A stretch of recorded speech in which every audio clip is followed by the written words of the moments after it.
আসসালামু আলাইকুম। চতুর্থ পাড়া, রুকু 18।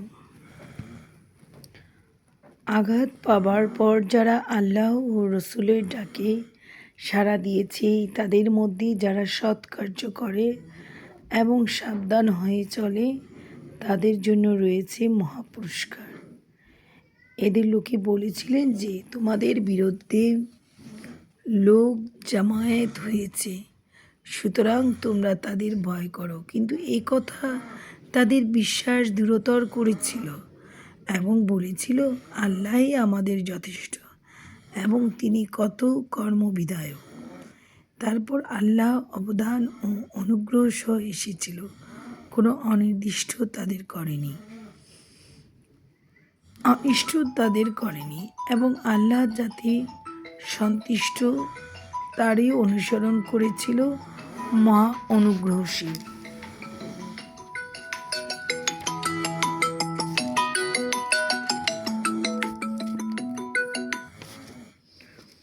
শয়তানি তোমাদের মধ্যে যে তার বন্ধু, তাদের ভয় দেখায়।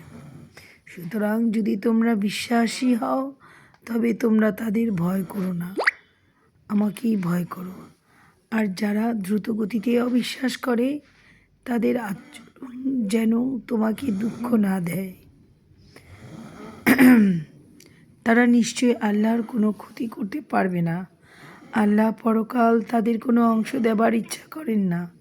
তাদের জন্য রয়েছে মহাশাস্তি।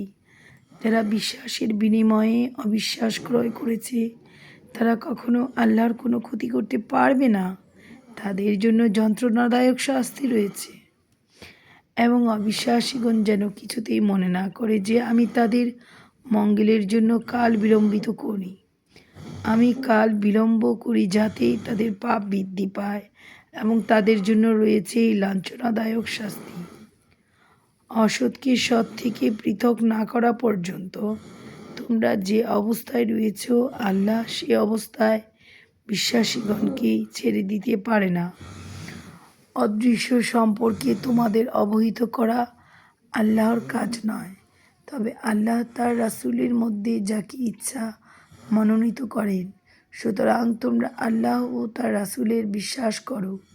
তোমরা বিশ্বাস করলে ও সাবধান হয়ে চললে তোমাদের জন্য রয়েছে মহা পুরস্কার।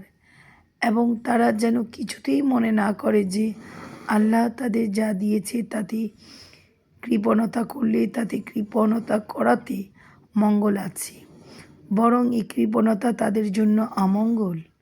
তারা যে ধনে কৃপণতা করে, কিয়ামতের দিন সেটিতেই তাদের গলায় বেরি হবে।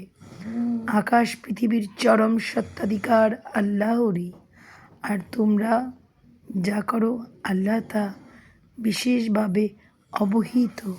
আমিন।